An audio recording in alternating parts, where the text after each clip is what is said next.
Hello friends, welcome to my channel high level tourism. ನನ್ನ ಹೆಸರು ನಟರಾಜ್ ಅಂತ. ಸ್ನೇಹಿತರೆ, ಇವತ್ತು ನಾನು ನಿಮಗೆ ಅಣಶಿ ಫಾಲ್ಸನ್ನು ತೋರಿಸಲಿಕ್ಕೆ ಹೋಗ್ತಾ ಇದ್ದೀನಿ. ಅಣಶಿ ಒಂದು ರಾಷ್ಟ್ರೀಯ ಉದ್ಯಾನವನ, ಅಂದರೆ ಇದು ಹುಲಿ ಸಂರಕ್ಷಿತ ಪ್ರದೇಶ ಕೂಡ ಆಗಿದೆ. ದಾಂಡೇಲಿ ಅಣಶಿ ಟೈಗರ್ ರಿಸರ್ವ್ ಅಂತಲೂ ಕರೀತಾರೆ. ಈ ಅಣಶಿ ಊರು ಇರೋದು ದಾಂಡೇಲಿಯಿಂದ ಸುಮಾರು 50 ಕಿಲೋಮೀಟರ್ ದೂರದಲ್ಲಿ. ಹಾಗೆ ಈ ಅಣಶಿ ಊರಿನಿಂದ ಸುಮಾರು ಒಂದು 10 ಕಿಲೋಮೀಟರ್ ದೂರದಲ್ಲಿ ಅಣಶಿ ಘಾಟ್ ಸೆಕ್ಷನ್ನಲ್ಲಿ ಈ ಅಣಶಿ ಫಾಲ್ಸು ನಮಗೆ ಸಿಗುತ್ತೆ. ಈಗ ನಾವು ಅದನ್ನು ನೋಡಲಿಕ್ಕೆ ಹೋಗ್ತಾ ಇದ್ದೀವಿ. ಈಗ ನಾವು ಇಲ್ಲಿ ಕಾಜುವಾಡ ಅನ್ನುವಂಥ ಊರಲ್ಲಿದ್ದೀವಿ. ನಿಮಗೆ ಅಲ್ಲಿ ಮುಂದೆ ಬೋರ್ಡು ಕಾಣಿಸುತ್ತೆ ಕಾಜುವಾಡ ಅಂತ. ಹೆಚ್ಚು ಕಡಿಮೆ ಕಾಜುವಾಡ ಮತ್ತು ಅಣಶಿ ಎರಡೂ ಕೂಡ ಹತ್ತತ್ರದಲ್ಲೇ ಇದ್ದಾವೆ, ಅಕ್ಕಪಕ್ಕದಲ್ಲೇ ಇದ್ದಾವೆ. ನೀವು ಇಲ್ಲಿ ನೋಡಬಹುದು ಕಾಜುವಾಡ ಅನ್ನುವಂಥ ಬೋರ್ಡು ಹೋಯಿತು. ಹಾಗೆ ನಮಗೆ ಮುಂದೆ ಕಾಣಿಸ್ತಾ ಇರೋದೇ ಅಣಶಿ. ಈ ಅಣಶಿಯಲ್ಲಿ ಕೆಲವೊಂದಿಷ್ಟು ಮನೆಗಳು ಕೂಡ ಇದ್ದಾವೆ. ಹಾಗೆ ಇಲ್ಲಿಂದ ಒಂದು ರೋಡ್ ಇದೆ. ಇಲ್ಲಿಂದ ನಾವು ಲೆಫ್ಟ್ ಸೈಡ್ ಹೋದರೆ ಉಳುವಿಗೂ ಕೂಡ ಹೋಗ್ಬೋದು. ಮತ್ತು ಮಳೆಗಾಲದಲ್ಲಿ ಈ ರೋಡಲ್ಲಿ ಹೋಗಲಿಕ್ಕೆ ತುಂಬ ಖುಷಿ ಅನಿಸುತ್ತೆ. ನೀವು ಎಲ್ಲಿ ನೋಡಿದ್ರೂ ಗ್ರೀನರಿನೇ ಕಾಣಿಸುತ್ತೆ ನಿಮಗೆ.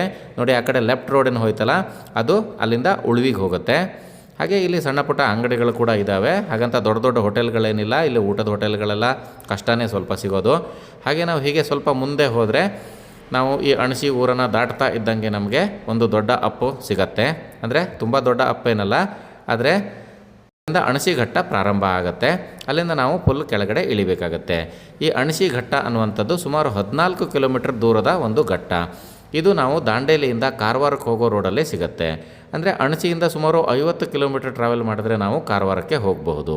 ನೋಡಿ, ಇಲ್ಲಿ ಬಸ್ ಸ್ಟ್ಯಾಂಡ್ ನೋಡ್ಬೋದು. ಹಾಗೆ ಎದುರುಗಡೆ ಒಂದು ದೇವಸ್ಥಾನ ಇದೆ ನೋಡ್ಬೋದು ನೀವು. ಲೆಫ್ಟ್ ಸೈಡಿಗೆಲ್ಲ ದೂರದವರೆಗೂ ಗದ್ದೆ ಬಯಲುಗಳು ನಮಗೆ ಕಾಣಿಸ್ತವೆ. ಮಳೆಗಾಲದಲ್ಲಿ ಅವೆಲ್ಲ ನೋಡಲಿಕ್ಕೆ ತುಂಬ ಸುಂದರವಾಗಿರ್ತವೆ. ನೋಡಿ, ಈಗ ಇಲ್ಲೊಂದಿಷ್ಟು ಹುಡುಗರು ಬರ್ತಾ ಇದ್ದಾರೆ, ಅವರೆಲ್ಲ ಹೋಗ್ತಾ ಇದ್ದಾರೆ. ಸೊ ಮಳೆಗಾಲದಲ್ಲಿ ಮಳೆ ಒಂದು ಹೋಯ್ತಾ ಇಲ್ಲ. ಈಗ ಮಳೆ ಹೊಯ್ದಿದ್ರೆ ಏನಾಗ್ತಿತ್ತು ಅಂತಂದರೆ ಎದುರುಗಡೆ ತುಂಬ ಫಾಗ್ ಥರ ಕಾಣಿಸ್ತಿತ್ತು ನಮಗೆ. ಮುಂದೆ ರಸ್ತೆನೂ ಕಾಣಿಸ್ತಾ ಇರಲಿಲ್ಲ, ಅಥವಾ ಮುಂದ್ಗಡೆ ಯಾವ ಥರ ಗಾಡಿ ಬರ್ತಾ ಇದ್ದಾವೆ ಅಂತಲೂ ನಮಗೆ ಗೊತ್ತಾಗ್ತಾ ಇರಲಿಲ್ಲ. ಈಗ ಸ್ವಲ್ಪ ಮಳೆ ಕಡಿಮೆ ಆಗಿರೋದ್ರಿಂದ ನಾವಿಲ್ಲಿ ಹೋಗ್ತಾ ಇದ್ದೀವಿ. ನಾನು ಇಲ್ಲಿ ನನ್ನ CD100 ಬೈಕನ್ನು ತೊಗೊಂಡು ಹೋಗ್ತಾ ಇದ್ದೀನಿ. ಇಲ್ಲಿ ಈ ಅಣಶಿ, ಜೊಯ್ಡಾ ಅಥವಾ ದಾಂಡೇಲಿಗಳ ಏರಿಯಾ ಏನಿದೆ, ಇಲ್ಲಿ ಕಾಡು ಸುತ್ತಲಿಕ್ಕೆ ತುಂಬ ಚೆನ್ನಾಗಿರುತ್ತೆ. ಮತ್ತು ಇಲ್ಲಿ ಪ್ರಾಣಿಗಳನ್ನು ನೀವು ನೋಡದೇ ಇದ್ದರೂ ಕೂಡ ಅವುಗಳು ನಿಮ್ಮನ್ನು ನೋಡಿರ್ತವೆ. ಯಾಕಂದರೆ ನಾವು ಪ್ರಾಣಿಗಳು ರಸ್ತೆಯನ್ನು ಕ್ರಾಸ್ ಮಾಡಿ ಹೋಗಬೇಕಾದ್ರೆ ಮಾತ್ರ ಅವುಗಳನ್ನು ನೋಡಬಹುದು. ಆದರೆ ಅವುಗಳು ಹಾಗಲ್ಲ, ಸೈಡಿಗೆ ಇದ್ದುಕೊಂಡೇ ನಮ್ಮನ್ನು ನೋಡ್ತಾ ಇರ್ತವೆ. ಎಲ್ಲ ಟೈಮಲ್ಲೂ ರಸ್ತೆನ ಕ್ರಾಸ್ ಮಾಡ್ತಾ ಇರ್ತವೆ ಅಂತ ಹೇಳಲಿಕ್ಕಾಗಲ್ಲ. ಅದಕ್ಕಾಗಿ ಪ್ರಾಣಿಗಳು ಇಲ್ಲಿ ನಮ್ಮ ಸುತ್ತಮುತ್ತಲೂ ಇದ್ದಿರ್ತವೆ. ನಾವು ಸ್ವಲ್ಪ ಹುಷಾರಾಗಿ ನೋಡ್ಕೊಂಡು ಹೋಗಬೇಕಾಗಿರುತ್ತೆ. ಹಾಗೆ ರಸ್ತೆ ಮೇಲೆ ಅವುಗಳು ಕ್ರಾಸ್ ಮಾಡಬೇಕಾದ್ರೂ ಕೂಡ ನಾವು ಗಾಡಿಗಳನ್ನು ಸ್ಲೋ ಮಾಡಬೇಕಾಗಿರುತ್ತೆ. ಈಗ ನಾವು ಹತ್ತತ್ರ ಅಣಶಿ ಘಟ್ಟ ಸ್ಟಾರ್ಟ್ ಆಗೋವರೆಗೂ ಬಂದಿದ್ದೀವಿ. ಹಾಗೆ ಇಲ್ಲಿ ನೀವು ನೋಡ್ಬೋದು ರೈಟ್ ಸೈಡಿಗೆ ಒಂದು ರೋಡ್ ಹೋಗಿದೆ. ಅಲ್ಲೂ ಕೂಡ ಒಂದು ಹಿಡನ್ ಪ್ಲೇಸ್ ಇದೆ. ಅದನ್ನು ನಿಮಗೆ ಇನ್ನೊಂದು ವಿಡಿಯೋದಲ್ಲಿ ನಾನು ತೋರಿಸ್ತೀನಿ. ಹೀಗೆ ನಾವು ಸ್ವಲ್ಪ ಮುಂದೆ ಹೋದ ಕೂಡಲೇ ಇಲ್ಲಿಂದ ನಮಗೆ ಅಣಶಿ ಘಟ್ಟ ಪ್ರಾರಂಭ ಆಗುತ್ತೆ. ಇಲ್ಲಿ ಒಂದು ಬೋರ್ಡ್ ಇದೆ ಅಣಶಿ ಘಟ್ಟ ಪ್ರಾರಂಭ ಅಂತ. ಆದರೆ ಆ ಬೋರ್ಡು ಈಗ ಸುಮಾರು ಹಾಳಾಗಿಬಿಟ್ಟಿದೆ. ಅದಕ್ಕಾಗಿ ಇಲ್ಲಿ ಕರೆಕ್ಟಾಗಿ ಗೊತ್ತಾಗಲ್ಲ. ನೋಡಿ, ಇಲ್ಲಿಂದ ನಮಗೆ ಈಗ ಅಣಶಿ ಘಟ್ಟ ಪ್ರಾರಂಭ ಆಯಿತು. ಅಂದರೆ ಇಲ್ಲಿಂದ ಟೋಟಲ್ಲು ಸುಮಾರು 14 ಕಿಲೋಮೀಟರು ಅಣಶಿ ಘಟ್ಟ ಇರೋದು. ಇದೇ ಅಣಶಿ ಘಟ್ಟದಲ್ಲಿ ನಮಗೆ ಸಾಕಷ್ಟು ಟೂರಿಸ್ಟ್ ಪ್ಲೇಸಸ್ಗಳು ಅಥವಾ ಹಿಡನ್ ಪ್ಲೇಸಸ್ಗಳು ನೋಡಲಿಕ್ಕೆ ಸಿಗ್ತವೆ. ಇಲ್ಲಿ ನಮಗೆ ಮೊದಲಿಗೆ ಸಿಗುವಂಥದ್ದು ಅಂತಂದರೆ ಶಿವಲಿಂಗ ಗುಹೆ. ಅಂದರೆ ಈ ಗುಹೆಗೆ ವರ್ಷಕ್ಕೆ ಒಂದು ಸಲ ಮಾತ್ರ ಎಂಟ್ರಿ ಇರುತ್ತೆ. ಅದು ಬಿಟ್ಟರೆ ಬೇರೆ ಯಾವ ದಿವಸನೂ ಜನ ಇಲ್ಲಿ ಹೋಗಲ್ಲ. ಯಾಕಂದರೆ ಹುಲಿ ಇರುವಂಥ ಏರಿಯಾ. ನೀವಿಲ್ಲಿ ನೋಡಬಹುದು ಎದುರುಗಡೆ ಆ ಎಂಟ್ರೆನ್ಸ್ ಏನಿದೆ, ಅಲ್ಲಿಂದ ಸುಮಾರು 3/4 ಕಿಲೋಮೀಟ್ರ್ ನಾವು ಕಾಡಲ್ಲಿ ಹೋದರೆ ನಮಗೆ ಒಂದು ಗುಹೆ ಸಿಗುತ್ತೆ. ಆ ಗುಹೆ ಒಳಗೆ ಸುಮಾರು ದೂರ ನಡ್ಕೊಂಡು ಹೋಗ್ಬೋದು ನಾವು. ಆದರೆ ಗುಹೆಯ ಬಾಗಿಲು ತುಂಬ ಸಣ್ಣ ಇದೆ. ಇಲ್ಲಿ ವರ್ಷವಿಡೀ ಯಾರೂ ಕೂಡ ಹೋಗಲ್ಲ.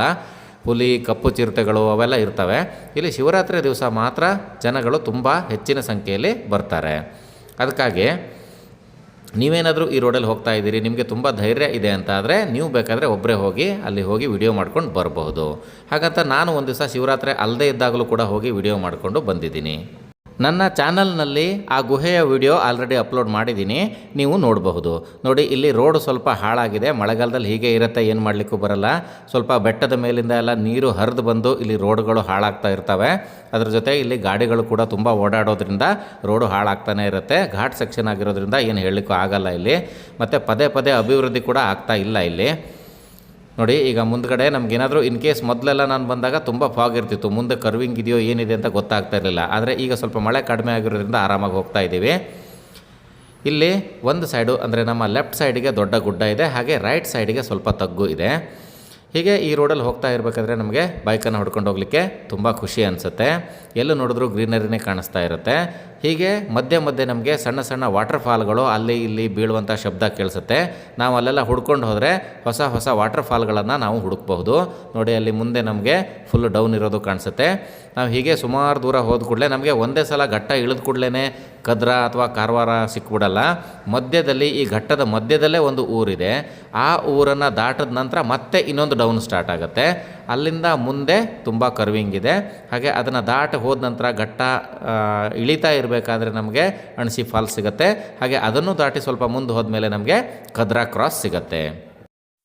ಘಟ್ಟ ಇಳಿದ ನಂತರ ಏನು ಕದ್ರಾ ಕ್ರಾಸ್ ಸಿಗುತ್ತೆ, ಅಲ್ಲಿ ಕೂಡ ನೋಡಲಿಕ್ಕೆ ತುಂಬ ಸುಂದರವಾಗಿದೆ. ಕದ್ರಾ ಡ್ಯಾಮ್ ಕೂಡ ತುಂಬ ಚೆನ್ನಾಗಿದೆ. ಇನ್ನು ಕದ್ರಾ ಡ್ಯಾಮನ್ನು ನೋಡಲಿಕ್ಕೆ ಬಿಡ್ತಾರೋ ಇಲ್ವೋ ಅನ್ನುವಂಥ ಡೌಟ್ ಎಲ್ಲ ಬೇಡವೇ ಬೇಡ ನಿಮಗೆ.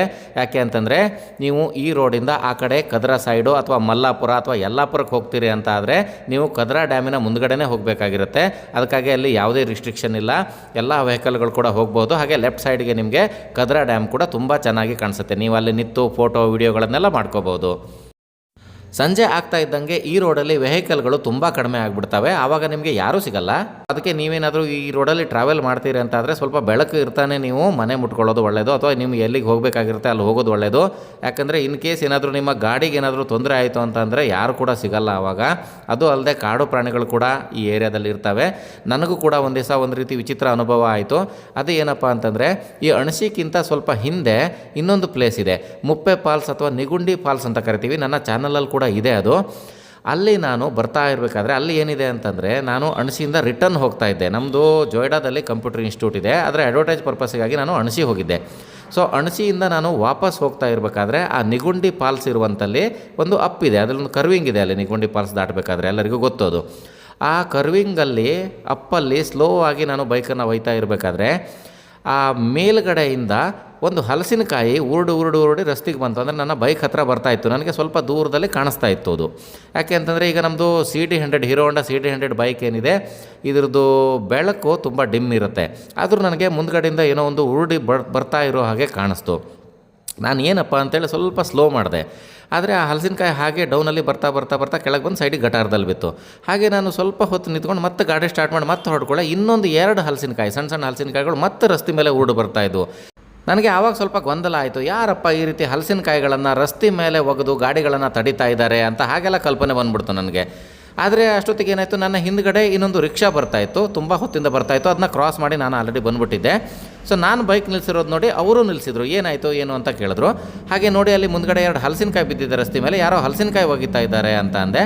ಅವರು ಕೂಡ ಗಾಡಿಯನ್ನು ನಿಲ್ಲಿಸಿ ಸ್ವಲ್ಪ ಹೊತ್ತು ಮಾತಾಡಿದ್ವಿ. ಹಾಗೆ ನಾವು ಗಾಡಿ ಸ್ಟಾರ್ಟ್ ಮಾಡಿಕೊಂಡು ಮತ್ತೆ ಹೊರಡು ಕೂಡಲೇ ಆವಾಗ ನಮಗೆ ಗೊತ್ತಾಯಿತು, ಆ ಮುಪ್ಪೆ ಫಾಲ್ಸ್ ಹತ್ರ ಕರ್ವಿಂಗಲ್ಲಿ ಒಂದು ದೊಡ್ಡ ಹಲಸಿನ ಮರ ಇದೆ, ಇವತ್ತಿಗೂ ಇದೆ, ನೀವು ನೋಡಬಹುದು. ಆ ಹಲಸಿನ ಮರದಲ್ಲಿ 2 ಕರಡಿಗಳು ಇರೋದು ನಮಗೆ ಗೊತ್ತಾಯಿತು. ನಾವು ನಿಂತ್ಕೊಂಡು ಅಲ್ಲಿ ನೋಡಿದ್ವಿ 2 ಕರಡಿಗಳಿದ್ವು. ಸೊ ಆ ಕರಡಿಗಳ ಕಾರಣದಿಂದ ಅಲ್ಲಿ ಹಲಸಿನಕಾಯಿ ಬಿದ್ದಿದ್ದು ಅಂತ ನಮಗೆ ಗೊತ್ತಾಯಿತು. ಆನಂತರ ಅವ್ರೇನು ಮಾಡಿದ್ರು, ಆ 2 ಹಲಸಿನಕಾಯಿಗಳನ್ನು ರಿಕ್ಷಾದಲ್ಲಿ ಹಾಕ್ಕೊಂಡೇ ಬಂದುಬಿಟ್ರು. ನಾವು ಕೂಡ ಅಲ್ಲಿಂದ ಆದಷ್ಟು ಬೇಗ ಜಾಗ ಖಾಲಿ ಮಾಡಿಬಿಟ್ವಿ. ಸೊ ಈ ರೀತಿ ಘಟನೆಗಳು ಆವಾಗವಾಗ ಆಗ್ತಾ ಇರ್ತವೆ. ಯಾಕಂದರೆ ನಾನು ಜೊಯ್ಡಾ ತಾಲೂಕಲ್ಲಿ ಹೆಚ್ಚಾಗಿ ತಿರುಗೋದೇ ರಾತ್ರಿ, ಅದಕ್ಕಾಗಿ ಇಂಥವೆಲ್ಲ ಇದ್ದೇ ಇರ್ತವೆ. ನಾನು ಆವಾಗವಾಗ ಈ ಥರ ಏನಾದರೂ ಘಟನೆಗಳಾದರೆ ನಿಮಗೆ ಶೇರ್ ಮಾಡ್ತಾ ಇರ್ತೀನಿ. ಈಗ ನೋಡಿ, ನಾನಿಲ್ಲಿ ನಿಮ್ಮ ಹತ್ರ ಮಾತಾಡ್ತಾ ಈ ಘಟ್ಟದ ಒಂದು ಹಂತವನ್ನು ಮುಗಿಸಿದ್ದೀನಿ. ಅಂದರೆ ಇಲ್ಲಿ ಸ್ವಲ್ಪ ನಾವು ಘಟ್ಟ ಇಳಿದ ಕೂಡಲೇ ನಮಗೆ ಇನ್ನೊಂದು ಊರು ಸಿಗುತ್ತೆ, ಬರಪಾಲಿ ಅಂತ ಒಂದು ಊರು ಸಿಗುತ್ತೆ. ನೀವು ಇಲ್ಲಿ ನೋಡಬಹುದು ಬೋರ್ಡಲ್ಲಿ ಬರಪಾಲಿ ಅಂತ ಇದೆ. ಇಲ್ಲಿ ಸ್ವಲ್ಪ ಗದ್ದೆ, 1-2 ಮನೆ ಹೀಗೆಲ್ಲ ಇದ್ದಾವೆ. ಅವನ್ನೆಲ್ಲ ದಾಟಿದ ನಂತರ ಮತ್ತೆ ಈ ಅಣಸಿ ಘಟ್ಟದ ಇನ್ನೊಂದು ಭಾಗ ಪ್ರಾರಂಭ ಆಗುತ್ತೆ. ನೀವಿಲ್ಲಿ ನೋಡಬಹುದು, ನಾವು ಮುಂದೆ ಹೋಗ್ತಾ ಇದ್ದೀವಿ. ಇಲ್ಲೂ ಕೂಡ ವಾತಾವರಣ ತುಂಬ ಚೆನ್ನಾಗಿದೆ, ಆದರೆ ಸ್ವಲ್ಪ ಫಾಗ್ ಇತ್ತು ಇಲ್ಲಿ, ಈಗ ಕಡಿಮೆ ಆಗಿದೆ. ಹೀಗೆ ಹೋಗ್ತಾ ನಮಗೆ ಇನ್ನೊಂದು ಸುಂದರವಾದಂತಹ ಟೂರಿಸ್ಟ್ ಪ್ಲೇಸ್ ಸಿಗುತ್ತೆ. ಅದನ್ನು ಅಣಸಿ ಬ್ಲೂ ವಾಟರ್ ಅಂತ ಕರೀತಾರೆ. ಅದು ಕೂಡ ರಸ್ತೆಯ ಪಕ್ಕದಲ್ಲೇ ಇದೆ. ನೀವು ನಿಮ್ಮ ವೆಹಿಕಲನ್ನು ಅಲ್ಲೇ ಪಾರ್ಕ್ ಮಾಡಿ ಅಲ್ಲೇ ಹೋಗಿ ನೋಡ್ಕೊಂಡು ಬರ್ಬೋದು. ಆದರೆ ನನ್ನ ವಿಡಿಯೋದಲ್ಲಿ ನಾನು ಫಸ್ಟ್ ವಿಡಿಯೋ ಮಾಡಿದಾಗ ಅಲ್ಲಿ ಯಾವುದೇ ರೀತಿ ಸೆಕ್ಯೂರಿಟಿ ಗಾರ್ಡು ಅಥವಾ ಯಾವುದೇ ರೀತಿ ಒಂದು ಮನೆ ಥರ ಇರಲಿಲ್ಲ. ಈಗ ಅಲ್ಲಿ ಗಾರ್ಡ್ ಕಾಯ್ತಾ ಇರ್ತಾರೆ. ಸೊ ಮಳೆಗಾಲದಲ್ಲಿ ನಿಮಗೆ ಹೋಗಲಿಕ್ಕೆ ಅವಕಾಶ ಕೊಡಲ್ಲ. ಅಲ್ಲಿ ಬೇಸಿಗೆನಲ್ಲಿ ಮಾತ್ರ ನೀವು ಹೋಗಬಹುದು. ಯಾಕಂದರೆ ಮಳೆಗಾಲದಲ್ಲಿ ಹೋದರೂ ಕೂಡ ಬ್ಲೂ ವಾಟರ್ ಬ್ಲೂ ಆಗಿರೋದು ನಿಮಗೆ ಕಾಣಿಸೋದೇ ಇಲ್ಲ, ಅಲ್ಲಿ ಆ ರೀತಿ ಇರುತ್ತೆ. ಅದಕ್ಕಾಗಿ ನೀವು ಇಲ್ಲಿ ನೋಡಬಹುದು, ಇಲ್ಲಿ ಒಂದಷ್ಟು ಜನ ನಿಂತ್ಕೊಂಡಿದ್ದಾರೆ. ಅಲ್ಲಿ ಒಳಗಡೆ ಕೂಡ ಒಂದು ಫಾಲ್ಸ್ ಇದೆ, ಅದನ್ನ ಇನ್ನೊಂದು ದಿವಸ ನಿಮಗೆ ತೋರಿಸ್ತೀನಿ. ಹಾಗೆ ಇಲ್ಲಿ ರೈಟ್ ಸೈಡಿಗೆ ನೋಡಿ, ಅಲ್ಲೊಂದು ಮನೆ ಥರ ಇದೆಯಲ್ಲ, ಅಲ್ಲೇ ವಾಚ್ಮೆನ್ ಇರ್ತಾರೆ. ಅದೇ ಅಣಸಿಯ ಬ್ಲೂ ವಾಟರ್. ತುಂಬ ಫೇಮಸ್ ಪ್ಲೇಸ್ ಅದು. ನನ್ನ ಯೂಟ್ಯೂಬ್ ಚಾನಲಲ್ಲಿದೆ, ನೀವು ನೋಡಬಹುದು. ಹೀಗೆ ನಾವು ಮುಂದೆ ಹೋಗ್ತಾ ಇದ್ದಂಗೆ ನಮಗೆ ಅಣಸಿ ಘಟ್ಟದ ಭಯಾನಕತೆ ಕಾಣಿಸ್ತಾ ಹೋಗುತ್ತೆ. ಯಾಕಂದರೆ ನಮ್ಮ ಲೆಫ್ಟ್ ಸೈಡ್ಗೆ ದೊಡ್ಡದಾದಂತಹ ಎತ್ತರವಾದ ಬೆಟ್ಟ ಇದೆ, ಹಾಗೆ ರೈಟ್ ಸೈಡ್ಗೆ ತುಂಬ ಡೀಪ್ ಆಗಿರುವಂಥ ಒಂದು ಪ್ರಪಾತ ಬರುತ್ತೆ. ಇಲ್ಲಿ ಏನಾಗುತ್ತೆ ಕೇಳಿದ್ರೆ ಒಂದೊಂದು ಸಲ ಮಡ್ ಸ್ಲೈಡಿಂಗ್ ಕೂಡ ಆಗ್ತಾ ಇರುತ್ತೆ. ಮೇಲ್ಗಡೆಯಿಂದ ಮಣ್ಣು ಬಂದು ರಸ್ತೆಯನ್ನು ಬ್ಲಾಕ್ ಮಾಡಿಬಿಡುತ್ತೆ. ಆವಾಗ ಆ ಕಡೆಗಡೆ ಆ ಕಡೆ, ಈ ಕಡೆಗಡೆ ಈ ಕಡೆ ಇರ್ತವೆ. ನೀವು ಇಲ್ಲಿ ನೋಡಬಹುದು ಎಡಗಡೆ ದೊಡ್ಡ ದೊಡ್ಡ ಬೆಟ್ಟ ಇದೆ. ಸೊ ಈ ಥರ ರೋಡಲ್ಲಿ ಇನ್ನು ಮುಂದೆ ನಾವು ಹೋಗಬೇಕಾಗಿರುತ್ತೆ. ರೈಟ್ ಸೈಡು ತುಂಬ ದೊಡ್ಡ ಪ್ರಪಾತ ಇದೆ. ಹಾಗೆ ಇಲ್ಲಿ ಒಂದು ಓಪನ್ ಆಗಿರುವಂಥ ಒಂದು ಪ್ಲೇಸ್ ಕೂಡ ಇದೆ. ಅಲ್ಲಿಂದ ನೋಡಿದ್ರೆ ನಾವು ಕೆಳಗಡೆ ಎಲ್ಲ ಕಾಣಿಸುತ್ತೆ. ಈಗ ನೋಡಿ ಲೆಫ್ಟ್ ಸೈಡಿಗೆ ನೋಡಿ ಎಷ್ಟು ದೊಡ್ಡ ಲ್ಯಾಂಡ್ ಸ್ಲೈಡ್ ಆಗಿ ಇಲ್ಲಿ ಜಾಗ ಓಪನ್ ಆಗಿದೆ. ಸೊ ಇಂಥದ್ದೊಂದು ಪ್ರದೇಶ ತುಂಬ ಇದ್ದಾವೆ ಈ ಕಡೆ. ನೀವು ಹೀಗೆ ಹೋಗ್ತಾ ಹೋಗ್ತಾ ನಿಮಗೆ ಸುಮಾರು ಕಡೆ ಕಾಣಿಸುತ್ತೆ. ಹಾಗೆ ಇಲ್ಲಿ ಮಧ್ಯ ಒಂದು ವಾಚ್ ಟವರ್ ಕೂಡ ಬರುತ್ತೆ ಮುಂದೆ. ಆ ಎದುರಿಗೆ ಕಾಣಿಸ್ತಾ ಇರುವಂತಹ ವಾಚ್ ಟವರ್ ಮೇಲೆ ನಿಂತ್ಕೊಂಡು ನಾವು ನೋಡಿದ್ರೆ ಕದ್ರಾ ಸೈಡ್ ಇರುವಂತಹ ಏರಿಯಾಗಳೆಲ್ಲ ಕಾಣಿಸ್ತವೆ. ಹಾಗೆ ಘಟ್ಟ ಇಳಿದ ನಂತರ ನಾವು ಒಂದು ದೇವಸ್ಥಾನಕ್ಕೆ ಹೋಗಬಹುದು. ಇಲ್ಲಿಂದ ರೈಟ್ ಸೈಡ್ ಆಗುತ್ತೆ ಅದು. ಆ ದೇವಸ್ಥಾನದ ತುದಿ ಕೂಡ ಈ ವಾಚ್ ಟವರಿಂದ ಕಾಣಿಸುತ್ತೆ. ಹಾಗೆ ಆ ದೇವಸ್ಥಾನದ ಹಿಂದ್ಗಡೆ ಏರಿಯಾದಲ್ಲಿ ಕೂಡ ಒಂದು ವಾಟರ್ ಫಾಲ್ ಇದೆ ನೋಡಿ. ಇಲ್ಲಿ ಸ್ವಲ್ಪ ಓಪನ್ ಏರಿಯಾ ಬಂತು. ತುಂಬ ದೂರದವರೆಗೂ ನಮಗೆ ಇಲ್ಲಿ ಪ್ರದೇಶಗಳು ಕಾಣಿಸ್ತಾ ಹೋಗ್ತವೆ. ಕದ್ರಾದಲ್ಲಿರೋ ಬಿಲ್ಡಿಂಗ್ಗಳನ್ನು ಕೂಡ ನಾವು ಇಲ್ಲಿಂದ ನೋಡಬಹುದು. ಆದರೆ ಈಗ ಸ್ವಲ್ಪ ಫಾಗ್ ಇರೋದ್ರಿಂದ ಸರಿಯಾಗಿ ಕಾಣಿಸಲ್ಲ ನೋಡಿ. ಈಗ ನಾವು ಇಲ್ಲೇನು ಬಂದಿದ್ದೀವಲ್ವಾ, ಇಲ್ಲಿ ಸ್ವಲ್ಪ ಓಪನ್ ಏರಿಯಾ ಇದೆ. ಇಲ್ಲಿ ಲೆಫ್ಟ್ ಸೈಡ್ಗೆ ಲ್ಯಾಂಡ್ ಸ್ಲೈಡ್ ಆಗಿರೋದು ನಮಗೆ ಕಾಣಿಸುತ್ತೆ ನೋಡಿ. ಎಷ್ಟೊಂದು ದೊಡ್ಡ ಪ್ರಮಾಣದಲ್ಲಿ ಮಣ್ಣು ರಸ್ತೆಯ ಮೇಲೆ ಬಿದ್ದಿತ್ತು. ಇದನ್ನು ತೆಗೆದು ಸೈಡ್ಗೆ ಹಾಕಿದ್ದಾರೆ. ನಾವು ಇಲ್ಲಿಂದ ನಿಂತ್ಕೊಂಡು ನೋಡಿದ್ರೆ ನಮಗೆ ಕದ್ರಾದಲ್ಲಿರೋ ಬಿಲ್ಡಿಂಗ್ಗಳೆಲ್ಲ ತುಂಬ ಕ್ಲಿಯರ್ ಆಗಿ ಕಾಣಿಸ್ತವೆ. ಇಲ್ಲಿ ಸಾಕಷ್ಟು ಜನ ಪ್ರವಾಸಿಗರು ವೆಹಿಕಲ್ಗಳನ್ನು ನಿಲ್ಲಿಸಿ ನೋಡ್ಕೊಂಡು ಹೋಗ್ತಾರೆ. ಈಗ ನಾವು ಅಣಸಿ ಊರಿನಿಂದ ಸುಮಾರು 10 ಕಿಲೋಮೀಟರ್ ಟ್ರಾವೆಲ್ ಮಾಡಿ ಬಂದುಬಿಟ್ಟಿದ್ದೀವಿ. ಈಗೇನು ನಮಗೆ ಇನ್ನು ಸ್ವಲ್ಪವೇ ದೂರದಲ್ಲಿ ನಮಗೆ ಈ ಅಣಸಿ ವಾಟರ್ ಫಾಲ್ಸು ನೋಡ್ಲಿಕ್ಕೆ ಸಿಗುತ್ತೆ. ಹಾಗಂತ ತುಂಬ ದೂರ ಏನಿಲ್ಲ, ಇದು ರಸ್ತೆ ಸೈಡಲ್ಲೇ ನಿಂತ್ಕೊಂಡು ನಾವು ಈ ವಾಟರ್ ಫಾಲನ್ನು ನೋಡಬಹುದು. ಹಾಗೆ ಇನ್ನೊಂದು ದಾರಿಯಿಂದ ನಾವು ಇದರ ಟಾಪಲ್ಲಿ ಕೂಡ ಹೋಗಬಹುದು. ಈಗ ನೋಡಿ ನಮ್ಮ ಎದುರುಗಡೆ ಏನು ಕಾಣಿಸ್ತಾ ಇದೆಯಲ್ಲ, ಇದೇ ಅಣಸಿ ವಾಟರ್ ಫಾಲ್. ಈಗ ಮುಂದೆ ನಾನೇನು ಮಾತಾಡಲ್ಲ, ನಿಮಗೆ ಈ ಅಣಸಿ ವಾಟರ್ ಫಾಲನ್ನು ಸುಂದರವಾಗಿ ತೋರಿಸ್ತೀನಿ. ಈ ವಿಡಿಯೋವನ್ನು ನೋಡಿ ಎಂಜಾಯ್ ಮಾಡಿ. ಇಷ್ಟ ಆದರೆ ಲೈಕ್ ಮಾಡಿ, ನಿಮ್ಮ ಫ್ರೆಂಡ್ಸ್ ಜೊತೆ ಶೇರ್ ಮಾಡಿ. ಹಾಗೆ ನೀವು ನಮ್ಮ ಚಾನಲ್ಗೆ ಮೊದಲನೇ ಸಲ ಬರ್ತಾ ಇದ್ದೀರಿ ಅಂತಾದರೆ ನಮ್ಮ ಈ ಚಾನಲನ್ನು ಸಬ್ಸ್ಕ್ರೈಬ್ ಮಾಡ್ಕೊಳ್ಳಿ.